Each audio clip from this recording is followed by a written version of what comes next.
Exodus chapter 16 today, verse 1. Then they set out from Elim, and all the congregation of the sons of Israel came to the wilderness of Sin, which is between Elim and Sinai, on the 15th day of the second month after their departure from the land of Egypt. The whole congregation of the sons of Israel grumbled against Moses and Aaron in the wilderness. The sons of Israel said to them, Would that we had died by the Lord's hand in the land of Egypt, when we sat by the pots of meat, when we ate bread to the full? For you have brought us out into this wilderness to kill this whole assembly with hunger.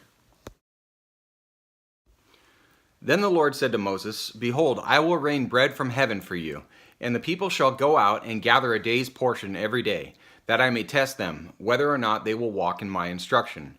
On the 6th day, when they prepare what they bring in, it will be twice as much as they gather daily. So Moses and Aaron said to all the sons of Israel, At evening you will know that the Lord has brought you out of the land of Egypt, and in the morning you will see the glory of the Lord. For he hears your grumblings against the Lord. And what are we that you grumble against us? Tell him, Moses. Verse 8. Moses said, This will happen when the Lord gives you meat to eat in the evening, and bread to the full in the morning. For the Lord hears your grumblings which you grumble against him. And what are we? Your grumblings are not against us, but against the Lord. Then Moses said to Aaron, Say to all the congregation of the sons of Israel, Come near before the Lord, for he has heard your grumblings. It came about as Aaron spoke to the whole congregation of the sons of Israel, that they looked toward the wilderness, and behold, the glory of the Lord appeared in the cloud, and the Lord spoke to Moses, saying, I have heard the grumblings of the sons of Israel. Speak to them, saying, At twilight you shall eat meat, and in the morning you shall be filled with bread, and you shall know that I am the Lord your God. So it came about at evening that the quails came up and covered the camp, and in the morning there was a layer of dew around the camp. When the layer of dew evaporated, behold, on the surface of the wilderness there was a fine flake-like thing, fine as the frost on the ground. When the sons of Israel saw it, they said to one another, What is it? For they did not know what it was. And Moses said to them, It is the bread which the Lord has given you to eat. Verse 16. This is what the Lord has commanded. Gather of it every man as much as he should eat. You shall take an omer apiece, according to the number of persons each of you has in his tent. An omer was a little bit more than 2 quarts. Verse 17. The sons of Israel did so, and some gathered much and some little. When they measured it with an omer, he who had gathered much had no excess, and he who had gathered little had no lack. Every man gathered as much as he should eat. Moses said to them, Let no man leave any of it until morning. But they did not listen to Moses, and some of them left part of it until morning, and it bred worms and became foul, and Moses was angry with them. Verse 21. They gathered it morning by morning, every man as much as he should eat. But when the sun grew hot, it would melt. Now on the 6th day they gathered twice as much bread, 2 omers for each one. When all the leaders of the congregation came and told Moses, then he said to them, This is what the Lord meant. Tomorrow is a Sabbath observance, a holy Sabbath to the Lord. Bake what you will bake, and boil what you will boil, and all that is left over put aside to be kept until morning. So they put it aside until morning, as Moses had ordered, and it did not become foul, nor was there any worm in it. Verse 25.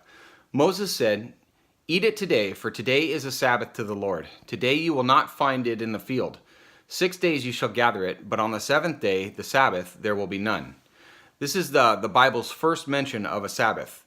After his 6-day work in creation, God rested on the 7th day.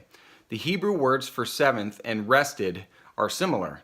Later, God's command for the Israelites to rest on the Sabbath became part of the Decalogue. Verse 27. It came about on the 7th day that some of the people went out to gather, but they found none. Then the Lord said to Moses, How long do you refuse to keep my commandments and my instructions? I feel for Moses. He had a tough job being the representative of these very disobedient people. Verse 29. See, the Lord has given you the Sabbath. Therefore he gives you bread for 2 days on the 6th day. Remain every man in his place. Let no man go out of his place on the 7th day. So the people rested on the 7th day. Verse 31. The house of Israel named it manna, and it was like coriander seed, which was an herb. It was white, and its taste was like wafers with honey. I'd be okay with that. Verse 32. Then Moses said, "This is what the Lord has commanded. Let an omerful of it be kept throughout your generations, that they may see the bread that I fed you in the wilderness, when I brought you out of the land of Egypt." Moses said to Aaron, "Take a jar and put an omerful of manna in it, and place it before the Lord to be kept throughout your generations." Verse 34. As the Lord commanded Moses, so Aaron placed it before the testimony, to be kept. The sons of Israel ate the manna 40 years, until they came to an inhabited land. They ate the manna until they came to the border of the land of Canaan. Now an omer is a tenth of an ephah. So when the tabernacle was finally constructed, the pot of manna was placed inside the ark. Succeeding generations would be reminded, when they came for worship, of the faithfulness of the Lord in caring for his people. And we're going to get into a lot of detail about the tabernacle, but basically it was a tent area building that was specifically designed with a fencing around it. That is where God would be and the Israelites would stay. So we're going to get into that very soon. All right. Well, thank you so much. God bless you, and looking forward to it. Take care.